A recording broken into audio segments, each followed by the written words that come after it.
Unpad, dan bersyukur juga karena Anta yang harus pindah dari asrama bisa diberikan tempat tinggal ya, untuk nanti dia keluar dari asrama. Nah, ini sebuah ucapan syukur ya. Semuanya itu Tuhan berikan terus menerus, betapa akhirnya kami mengucap syukur ya, kita semua bersyukur ya karena Tuhan baik kepada kita.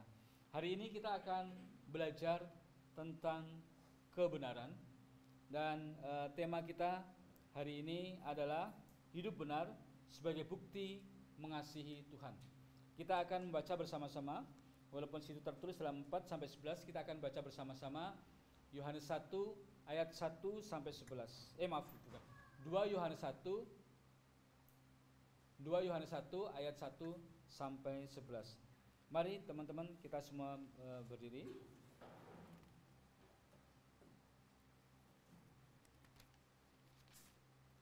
Kita baca bersama-sama ya.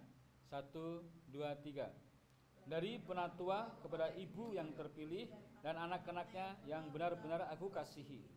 Bukan aku saja yang mengasihi kamu, tapi juga semua orang yang telah mengenal kebenaran. Oleh karena kebenaran yang tetap di dalam kita dan yang akan menyertai kita sampai selama-lamanya. Kasih karunia, rahmat dan damai sejahtera dari Allah Bapa dan dari Yesus Kristus anak Bapa akan menyertai kita dalam kebenaran dan kasih. Aku sangat bersukacita bahwa aku mendapati bahwa separuh dari anak menempuh hidup dalam kebenaran sesuai dengan perintah yang telah kita terima dari Bapa. Dan sekarang aku minta kepada ibu-ibu, bukan seolah-olah aku menuliskan perintah baru bagimu, tetapi menurut perintah yang sudah ada pada kita dari mulanya, supaya kita saling mengasihi. Dan inilah kasih itu, yaitu bahwa kita harus hidup menurut perintahnya. Inilah perintah itu, yaitu bahwa kamu harus hidup dalam kasih sebagaimana telah kamu dengar dari mulanya. Sebab banyak penyesat telah muncul dan pergi ke seluruh dunia yang tidak mengaku bahwa Yesus Kristus telah datang sebagai manusia. Itu adalah si penyesat dan antikristus. Waspadalah supaya kamu jangan kehilangan apa yang telah kami kerjakan itu, tetapi supaya kamu mendapat upahmu sepenuhnya. Setiap orang yang tidak tinggal dalam ajaran Kristus, tetapi yang melangkah keluar dari situ, tidak memiliki Allah. Barang siapa tinggal dalam ajaranku itu, ia memiliki bapa maupun anak. Jikalau seorang datang kepadamu dan ia tidak membawa ajaran ini, janganlah kamu menerima dia dalam rumahmu dan janganlah memberi salam kepadanya. Sebab barang siapa memberi salam kepadanya, ia mendapat bagian dalam perbuatannya yang jahat. Terima kasih, silakan duduk teman-teman sekalian. Nah, sepanjang tahun ini kita belajar tentang kasih, dan hari ini kita belajar tentang hidup benar sebagai bukti kita mengasihi Tuhan. Nah, teman-teman sekalian, kita belajar dari firman Tuhan ini, tapi ada satu hal yang seringkali merisaukan kita. Dalam hal apa? Karena ada yang disebut postmodernisme. Ya, postmodernisme itu artinya masa sesudah modern. Dan modern itu orang dibukakan pemikirannya sehingga muncullah penemuan-penemuan. Ya, mulai dari revolusi industri. Ya, penemuan mesin uap, kemudian menjadi kapal uap, menjadi kereta uap gitu ya. Jadi terus sampai akhirnya bangsa-bangsa yang menguasai teknologi itu bisa menjelajah ke seluruh dunia. Itu modern, itulah terjadi perubahan dalam manusia atau orang berpikir. Nah, tetapi postmodernisme itu lebih dari itu. Kenapa? Karena orang kemudian akhirnya apa? Memegang kebenarannya masing-masing. Orang bilang itu kan benar menurut kamu, tapi menurut aku bukan. Nah, ini yang menjadi sebuah permasalahan juga buat kita, di mana kita memegang pengertian yang benar itu apa. Ya, Nah, yang menjadi permasalahan kalau orang memegang kebenaran, ini kebenaranku, itu kebenaranmu, maka terjadilah apa yang disebut dengan relativisme. Karena tidak ada lagi yang bisa pegang, inilah kebenaran kita bersama-sama. Akhirnya menjadi sebuah relatif, ya, kebenaran yang relatif menurut siapa, dalam kondisi apa. Nah, ini yang menjadi sebuah permasalahan buat kita dalam kekristenan juga, karena akhirnya orang mulai menggeser kebenaran yang ada di dalam Alkitab menjadi kebenaran-kebenaran yang versinya siapa. Nah, itu akibat, ya, karena Tuhan memberikan manusia sebuah otak yang mampu memikirkan tentang manusia, memikirkan dirinya sendiri, memikirkan alam semesta, menciptakan segala hal, tapi pemikiran itu juga yang kemudian mempertanyakan tentang Allah, mempertanyakan tentang kebenaran Allah, dan sebagainya. Nah, ini pilihan, ya. Nah, hari ini kita belajar kebenaran ini dari firman Tuhan. Kita belajar dari kitab 2 Yohanes ini. Ya, teman-teman sekalian, kitab 2 Yohanes ini ditujukan kepada siapa? Ya, 2 Yohanes 1 ayat 1 disebut gitu kan, dari penatua kepada ibu yang terpilih dan anak-anaknya yang benar-benar aku kasihi. Nah, ini dalam dalam zaman dulu sebelum kanon juga orang mempermasalahkan apakah ini betul-betul tulisannya Yohanes. Tapi melihat dari beberapa sumber eksternal dan sumber internal, itu kemudian format penulisan khasnya Yohanes, akhirnya orang mengakui 2 Yohanes, 3 Yohanes itu adalah tulisannya si Yohanes. Yang menjadi permasalahan kata ibu. Ini ada huruf besar, kata ibu. Ya, ada berbagai pendapat yang menyatakan bahwa ini ditujukan kepada orang tertentu. Ya, ada yang menyebut ini ibu tertentu dengan nama tertentu. Tapi ada yang menyebut juga sebagai gereja. Dan setelah melalui berbagai pergumulan panjang, kemudian akhirnya kita semua, gereja pun mengakui bahwa yang disebut sebagai ibu ini adalah bukan orang tertentu, tetapi menunjuk kepada jemaat Kristen, gereja Kristen, ya. Dan ini bukan gereja Kristen tertentu saja, misalnya kita ditulis kepada jemaat di Efesus misalnya gitu, ya, tidak. Tapi ini tertulis seperti ini sehingga ini bisa berlaku secara umum. Nah, kata penatua di sini ini juga bukan jabatan gereja. Karena pada penulisan baik Yohanes maupun Petrus itu menggunakan kata penatua untuk menyebut dirinya, ya. Petrus juga menggunakan kata penatua untuk menyebut dirinya. Yohanes menggunakan kata penatua ini untuk menyebut dirinya. Tapi juga ini digunakan untuk menyebutkan Yohanes yang sudah lanjut umurnya. Ya, ada informasi yang mengatakan bahwa pada saat kitab ini ditulis umur Yohanes sudah ada di kisaran 90 tahun. Nah, jadi ini, ya, kata penatua itu maka kita penatua kan seperti konteksnya seperti di gereja, ya. Tapi sebenarnya ini dari orang tua gitu ya, misalnya gitu, ya. Yang dari Yohanes yang sudah lanjut umurnya. Ya, jadi ini sudah jelas teman-teman sekalian bahwa kitab ini ada tujuan tertentu. Apa tujuan dari kitab ini ditulis? Kitab ini ditulis dengan paling tidak ada 3 hal. Yang pertama, dia ditulis untuk mendorong jemaat memperkuat kasih dan ketaatannya. Ya, ini ada di 2 Yohanes 1 ayat 5 sampai 6, dan di situ dikatakan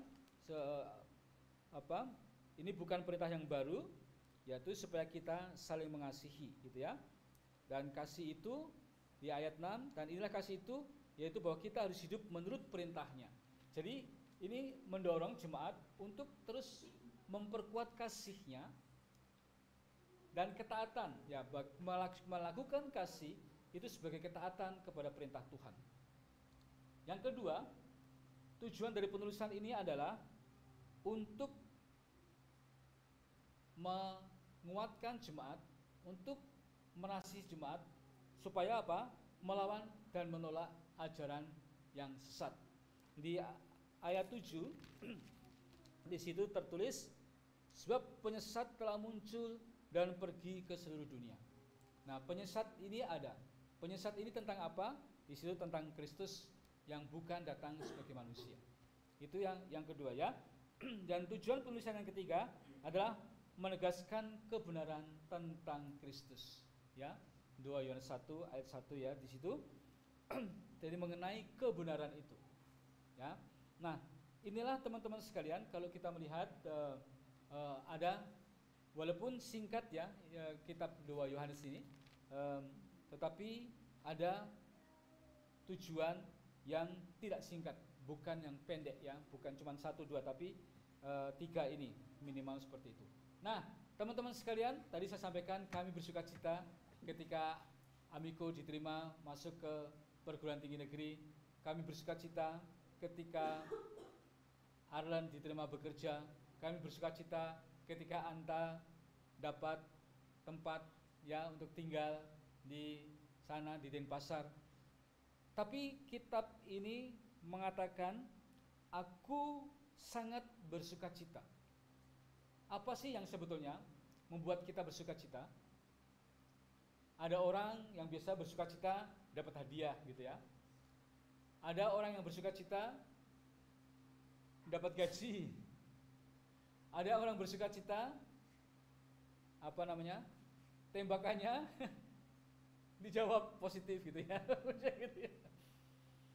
Seandainya kita bersuka cita hanya karena kita dapat hadiah, berarti orang yang nggak pernah dapat hadiah nggak bisa bersuka cita. Kalau kita senang tanggal 1 akhir bulan, atau kalau swasta biasa akhir bulan, kalau pegawai negeri tanggal 1, pada saat dapat gaji, maka orang yang tidak pernah dapat gaji nggak bisa bersuka cita. Nah, inilah yang membedakan antara senang dan sukacita. Senang itu sangat bergantung kepada kondisi, tapi sukacita itu sangat bergantung kepada pemahaman kita yang lebih mendasar. Apa yang bisa membuat kita sukacita? Ya.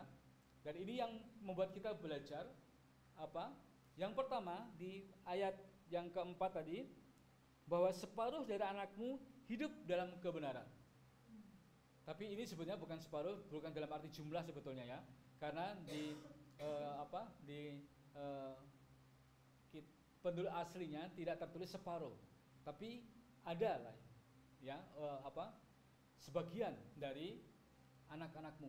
Nah, kalau sebagian itu ya antara setengah ke bawah gitu ya. Tapi kalau itu sebenarnya ini kok ada anak-anakmu yang hidup dalam kebenaran. Nah, ini yang membuat kita sukacita. Jadi kalau kita bersukacita, nanti kita punya anak kita besar, anak kita dewasa, anak kita kemudian bisa bekerja, mendapatkan penghasilan, yang membuat kita lebih bersukacita bukan hanya karena anak kita itu dapat pekerjaan, bisa menghidupi dirinya sendiri, tetapi yang membuat kita bersukacita adalah ketika anak kita itu hidup dalam kebenaran. Hidup dalam kebenaran apa maksudnya? Secara garis besar intinya adalah hidup sesuai dengan ajaran Kristus. Ya, misalnya nanti dia bekerja, dia itu bisa hidup dalam pekerjaannya sesuai dengan ajaran Kristus. Ya, ini yang membuat kita sukacita. Jadi sukacita ini bukan hanya dimensi duniawi saja, tapi melebihi dari dimensi duniawi. Ya, jadi kalau kita melihat ada divine dimension, ya, dimensi kerohanian. Nah, inilah yang kita membuat mengapa kita terus berusaha untuk mendidik anak kita dalam firman Tuhan, mendidik anak-anak yang Tuhan titipkan kepada kita melalui pelayanan kita, supaya mereka bisa mengenal Tuhan Yesus, karena itulah yang benar-benar dasar untuk supaya kita bisa bersukacita. Yaitu mereka percaya pada Tuhan Yesus, mereka hidup dalam kebenaran itu, atau hidup sesuai dengan ajaran Kristus. Yang berikutnya, alasan kita bersukacita, kenapa? Karena ada orang lain atau kita sendiri juga taat kepada perintah Tuhan. Dalam ayat 4, ayat yang belakang itu, yang ke B-nya, bahwa separuh dari anak-anakmu hidup dalam kebenaran sesuai dengan perintah yang telah kita terima dari Bapa. Ya, jadi perintah dari Bapa, perintah dari Tuhan adalah supaya kita hidup dalam kebenaran. Ya, jadi kalau anak-anak itu bisa taat kepada perintah Tuhan, mereka bisa hidup dalam kebenaran, itulah yang membuat kita bersukacita. Karena anak-anak kita lebih memilih taat kepada Tuhan. Seperti itu ya. Ya, yang berikutnya adalah supaya apa? Karena apa? Menjaga ajaran. Dan ini menjaga pengajaran Kristen.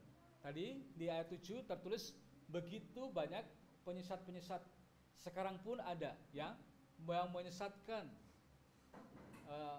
ajaran-ajaran yang menyesatkan jemaat, mulai mengaruhi pemikiran. Karena orang biasa melakukan suatu tindakan itu karena dia meyakini sesuatu, gitu ya. Oh, makanan ini enak, dia makan, oh enak, ya. Dia meyakini itu enak. Kemudian obat ini manjur, dia minum obat dan dia yakini itu. Nah, itulah tindakan adalah sebagai bukti dari sebuah pengakuan kita atau sesuatu yang kita percayai. Nah, jadi inilah yang terus-menerus ini juga menjadi pegangan kita. Kita yang hidup, yang berkeluarga, ya ini semua dalam keluarga, ingat anak-anak kita dan kita itu juga diharapkan terus hidup dalam kebenaran. Mari kita melatih anak-anak kita untuk terus belajar dalam kebenaran, hidup dalam ketaatan kepada Tuhan. Ya, jadi jangan senang kalau anak-anak kita dapat nilai 100, tapi 100-nya dengan cara nyontek, misalnya seperti itu, gitu ya. Nah, ini hal-hal yang seperti itu. Dan dulu kalau saya pulang bawa amplop gitu, saya kasih ke Kak Lena selalu tanya, ini uang dari mana? Nah, saya harus menjelaskan, ini uang karena saya nulis di majalah, ini uang karena saya minta sebagai narasumber, ini uang karena saya mengerjakan ini mengerjakan itu.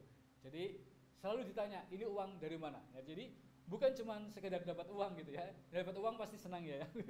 Tapi uang itu dari mana dapatnya? Dari mana asalnya?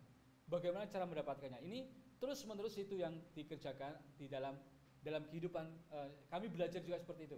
Dan terus Kalena ya, yang mengelola keuangan ya, dan selalu tanya, ini uang dari mana? Dan saya memang selalu tidak pernah membuka amplop kalau dapat sesuatu gitu. Tapi ini karena ini diprotes oleh bapak-bapak yang lain.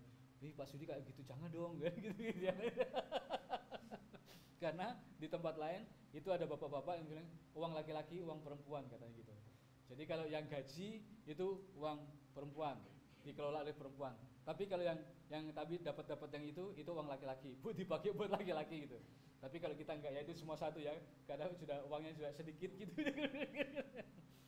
Nah, ini sebagai contoh ya, dalam keluarga kita, di dalam pelayanan kita, mari kita bersukacita, tapi juga supaya kita bersukacita, mari kita ajar mereka supaya mereka hidup dalam kebenaran. Ya, nah ini yang perlu untuk kita melihat alasan mengapa kita bersukacita. Ya, berikutnya apa itu kebenaran? Nah, apa yang dimaksud kebenaran dalam kitab 2 Yohanes ini? Di situ kebenaran ditulis dalam kata aletheia. Ya, kebenaran yang benar. Nah, yang perlu untuk kita yakini sekarang bahwa kita hidup benar atau kita hidup di dalam kebenaran, itu apa saja sih yang termasuk di dalamnya? Apa sih yang dimaksud kebenaran di dalamnya? Yang jelas ini bukan terpengaruh, jangan sampai kita terpengaruh oleh paham relativisme, paham postmodernisme, ya, yang mengatakan ini kan kebenaranmu, tapi ini kita memegang kebenaran berdasarkan Alkitab. Kita hidup dalam kebenaran. Apa yang dimaksud kebenaran di situ? Kebenaran yang pertama adalah tentang Kristus. Ya, tentang Kristus. Atau kalau kita mengatakan pengakuan kita tentang Kristus. Nah, dalam 2 Yohanes 1 ayat 7, Aletheia di sini merujuk pada pengakuan dan penerimaan yang benar tentang Kristus yang menjadi manusia. Jadi ketika kita mengaku Yesus adalah Tuhan yang menjadi manusia, maka itulah kebenaran. Ketika orang lain mengatakan Yesus bukan Tuhan yang menjadi manusia, maka itu sudah bukan kebenaran. Ya. Nah, ini yang pertama. 2 Yohanes 1 ayat 7 mengatakan Yesus Kristus yang menjadi manusia. Nah, ini menjadi penting karena ini adalah ini adalah inti dari iman. Yesus adalah Tuhan. Yesus adalah manusia dan Yesus adalah Tuhan yang menjadi manusia. Dan ini bukan seperti pengajaran-pengajaran yang lain yang mengatakan bahwa Yesus itu manusia yang dijadikan Tuhan. Sangat berbeda sekali. Dan inilah di mana kehadiran Yesus sebagai manusia, kematiannya di atas kayu salib yang menyatakan kasih dan keadilan Allah. Ya. Jadi ini yang pertama. Kalau kita hidup dalam kebenaran, ini yang kita harus yakin, Yesus adalah Tuhan, Yesus adalah Tuhan yang menjadi manusia. Inilah yang terus-menerus kita ajarkan, kita sebarkan, dan kita beritahukan kepada anak-anak kita, anak-anak kandung kita, atau anak-anak yang Tuhan titipkan untuk kita layani. Itu yang pertama, ya. Jadi itu yang benar, ya, kebenaran itu. Yang berikutnya, kebenaran dalam hidup Kristen, yaitu kita hidup sesuai dengan ajaran Kristus. Nah, 2 Yohanes 1 ayat 4 mengatakan bahwa hidup dalam kebenaran. Hidup kita itu harus selaras dengan apa yang Tuhan mau di dalam kehidupan kita.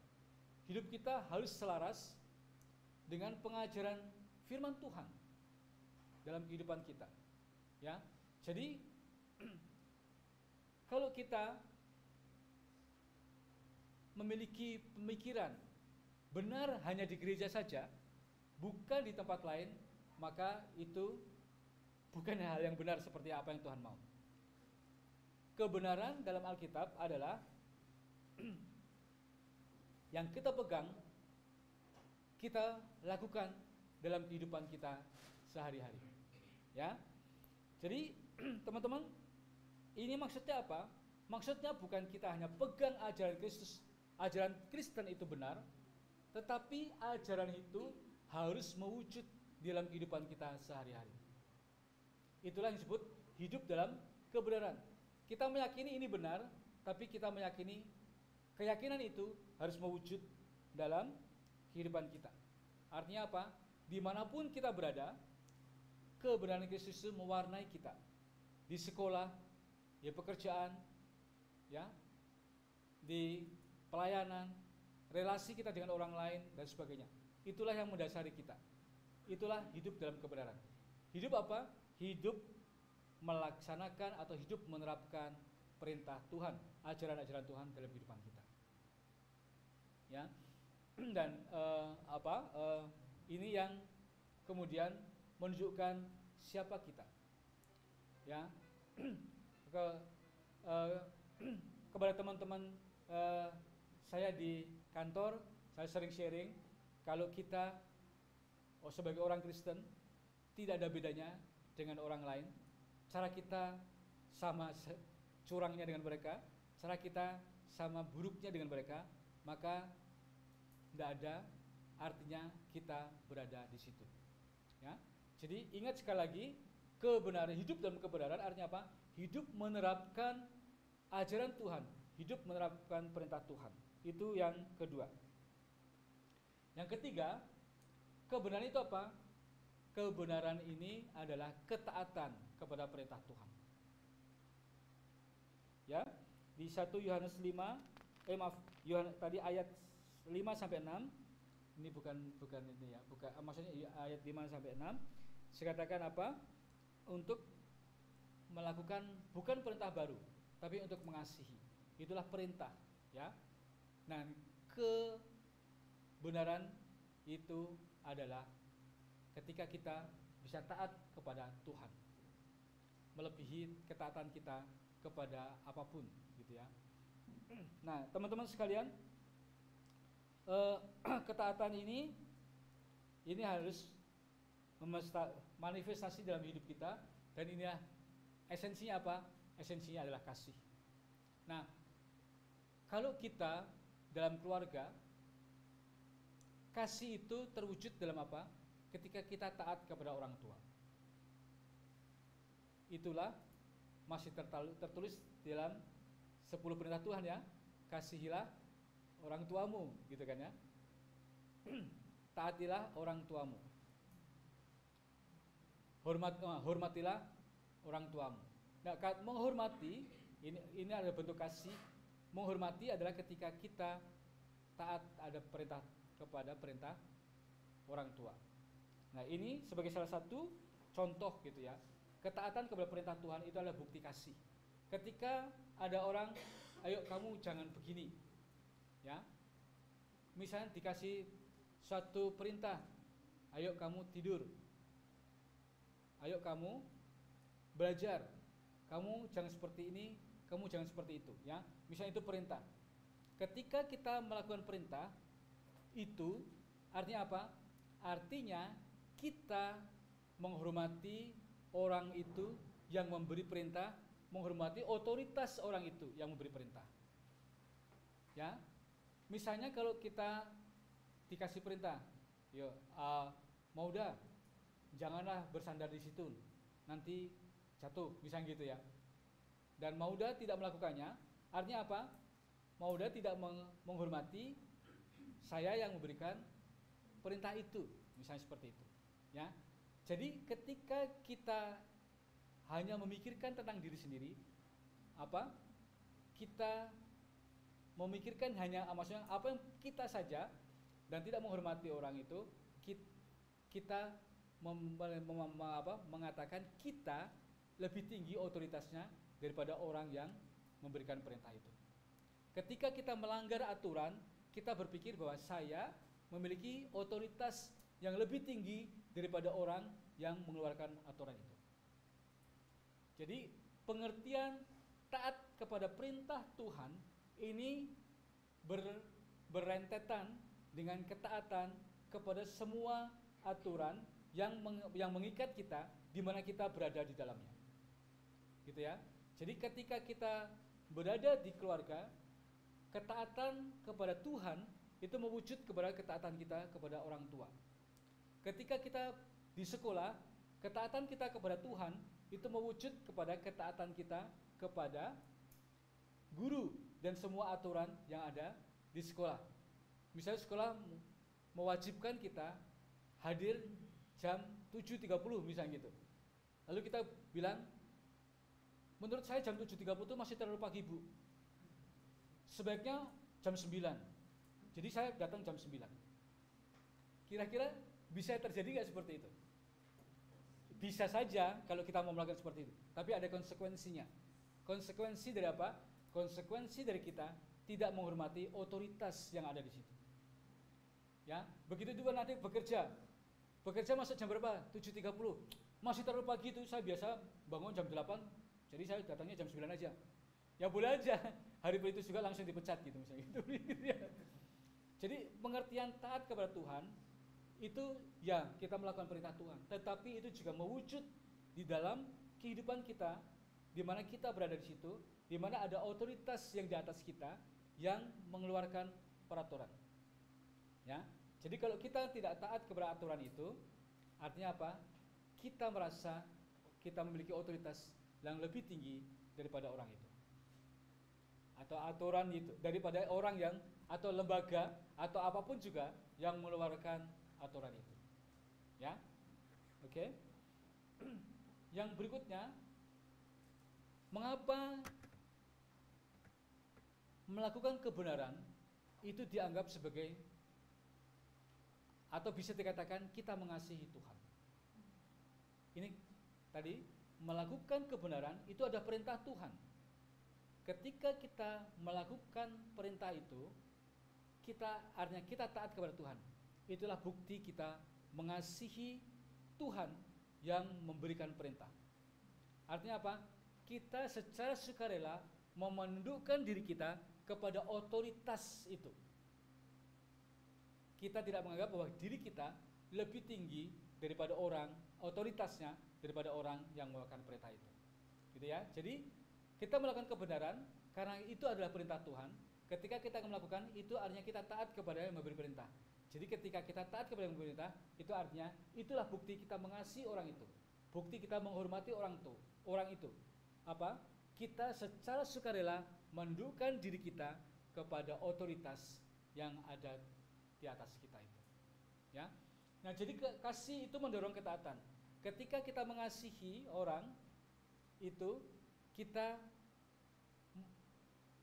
taat kepada apa yang diucapkan orang itu, apa diperintahkan orang itu, tapi juga ketika kita mengasihi, kita mendorong orang lain juga untuk taat kepada Tuhan. Mengapa Tuhan memberikan kita apa yang disebut kehendak bebas?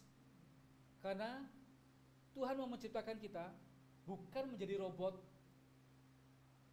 tapi orang yang betul-betul melakukan karena kasih kita kepada Tuhan. Ya, jadi ini kita mengikuti perintah Tuhan, mendorong kita. Apalagi kalau kita menyadari kasih Tuhan yang luar biasa buat kita, kalau Tuhan sudah mati di atas kayu salib untuk menebus dosa kita. Nah, kasih itulah yang mendorong kita untuk terus taat kepada Tuhan, karena Dia sudah memberikan yang luar biasa. Ya, jadi yang berikutnya, ya tadi ketaatan itu sebagai bukti kasih. Ya, jadi kita melakukan perintah Tuhan, itulah bukti kita mengasihi Tuhan. Oke. Jadi teman-teman sekalian, apa yang harus kita lakukan sekarang? Ya, yang perlu kita lakukan adalah bahwa mari kita terus pegang kebenaran tentang Yesus. Ya, Yesus adalah Tuhan yang menjadi manusia, yang mati di atas kayu salib untuk menebus dosa-dosa kita. Dan barang siapa yang percaya kepada Tuhan Yesus, dia akan diselamatkan. Itulah kebenaran tentang Kristus. Ya, kebenaran tentang Kristus, Yesus adalah Tuhan, Yesus adalah manusia, dan Dialah yang menyelamatkan kita. Jangan tergoda oleh ajaran-ajaran lain yang mengatakan manusia kok dituhankan. Bukan ya. Jadi Dialah Tuhan yang menjadi manusia. Itu yang pertama. Nah, yang berikutnya, hidup benar. Taat kita kepada Tuhan.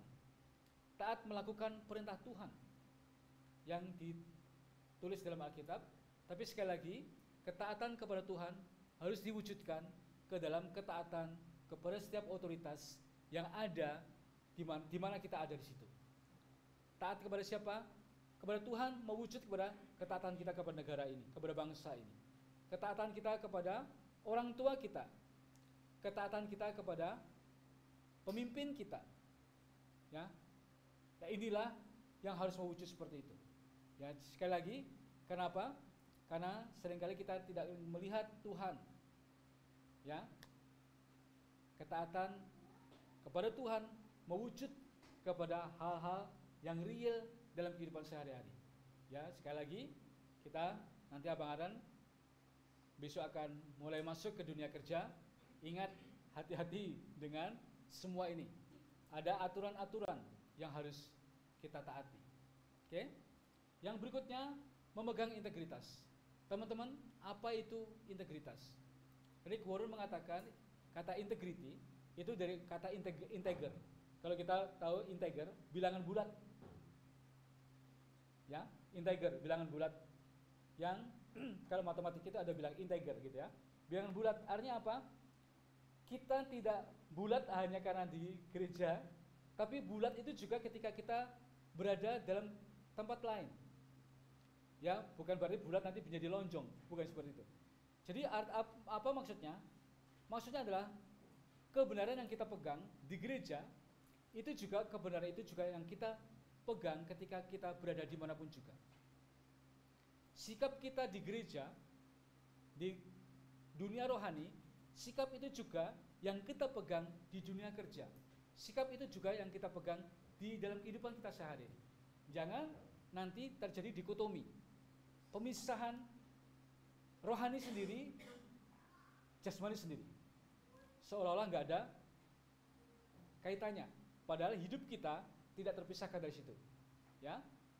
Jadi nanti kalau kita terjebak dalam dikotomi, kudus sekudus-kudusnya di gereja, di tempat lain bisa jadi sekudus-kudusnya, gitu ya, bisa gitu. Ingat ya.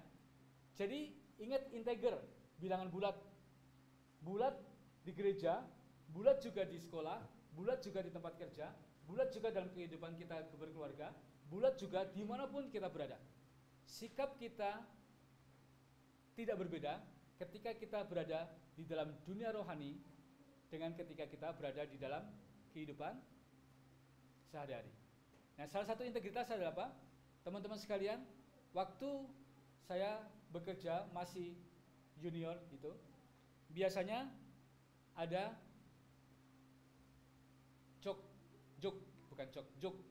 jok di antara pegawai. Kalau bos pergi gitu ya, biasa ke staff tidak lanjut, staff yang kerja, gitu ya. Tapi kadang-kadang mereka bilang kalau bos pergi kita tindak-tindak, maksud kita pergi juga gitu ya. Jadi kalau bos bilang tidak lanjut, bosnya nggak ada di kantor, kita tindak-tindak gitu, bukan menindaklanjut itu, tindak-tindak itu punya pergilah jalan-jalan. Ya, itulah yang sering kali terjadi seperti itu. Ketika ada bos, orang kerjanya luar biasa, seolah-olah dia yang paling hebat. Ketika tidak ada bos, dia tidak mengerjakan apa-apa. Nah, ini integritas ya. Nah, kalau saya ada bos maupun tidak ada bos, saya tetap akan kerjakan sebaik mungkin. Nah, itu juga orang mengakui ya, Pak Sudi, ada bos maupun nggak ada bos, Pak Sudi tetap mengerjakan. Ini seperti itu ya. Jadi ingat ya, Abang Aaron juga nanti mau masuk dunia kerja, ketika ada bos, kerjanya luar biasa. Tapi begitu nggak ada bos, WA-an terus gitu ya, nonton apa gitu, nggak ngerjain apa, nggak mengerjakan tugasnya dan sebagainya. Ini sebagai salah satu contoh. Oke? Itulah integritas. Yang berikutnya, mari kita mengendalikan diri kita, mengendalikan omongan kita, mengendalikan kata-kata kita. Teman-teman sekalian, dari ilmu komunikasi mengatakan bahwa 90% masalah timbul karena kita salah menempatkan intonasi kita. Ya, itu ya. Artinya apa? Salah kita dalam berkata-kata, salah kita dalam mengucapkan kata itu. Ini bisa kan? Ya, misalnya gitu kan? Bedanya. Ini bisa kan? Nah, beda lagi itu. Gini kamu nggak bisa ya? Gitu. Gini aja nggak bisa, beda lagi seperti itu. Jadi kata-kata itu, ingat sekali lagi, 90% masalah yang muncul adalah karena kita salah dalam berkata-kata atau salah menempatkan intonasi. Ingat ini statistik ya yang sudah disebut ya. Dan kemudian kita hidup kudus. Mari teman-teman sekalian, di dalam kita belajar dari firman Tuhan ini, mari kita bisa menerapkan ini. Mari kita pegang kebenaran. Mari kita melakukan hidup yang benar. Karena apa? Karena itulah Tuhan mau di dalam kehidupan kita. Mari kita bersama-sama teman-teman dalam posisi berdoa. Mari sampaikan kepada Tuhan apa yang Tuhan mau di dalam kehidupan kita. Kita taat kepada Tuhan supaya kita hidup benar di dalam hidup kita.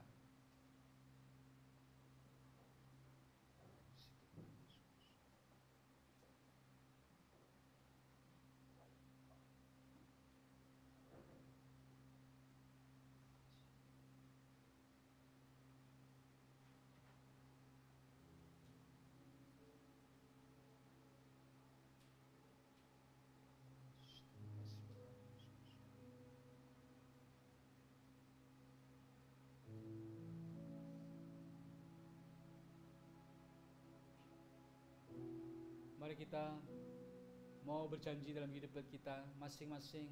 Kita memegang keyakinan dalam hidup kita untuk terus kita mau melakukan kebenaran itu di dalam kehidupan kita.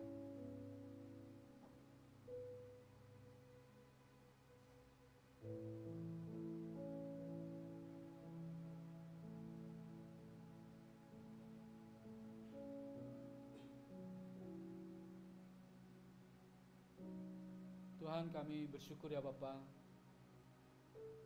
Tuhan berikan perintah kepada kami untuk kami boleh hidup dalam kebenaran. Tuhan berikan perintah kepada kami untuk kami boleh hidup melakukan kebenaran, hidup benar di hadapan Tuhan. Terima kasih Bapa, biar firman-Mu ini menolong kami, menguatkan kami untuk kami terus memegang kebenaran tentang Kristus, tentang Tuhan Yesus, dan kami boleh hidup benar dalam hidup kami. Kami berintegritas dan kami juga bisa mengendalikan diri kami. Terima kasih Bapa, bila Engkau menolong dan memberkati kami, supaya kami semua yang ada di tempat ini pun boleh terus melekatkan hati kami, melekatkan hidup kami kepada Tuhan, dan kami dijagai oleh Tuhan untuk tidak melakukan hal yang tidak berkenan ke hadapan Tuhan. Terima kasih Bapa, kami bersyukur, kami mau hidup benar karena kami mengasihi Tuhan. Kami mau mengasihi Tuhan karena Tuhan sudah terlebih dahulu mengasihi kami dan memberikan kasih yang terbesar yang tidak bisa digantikan oleh apapun juga. Kami bersyukur dalam nama Tuhan Yesus. Haleluya. Amin.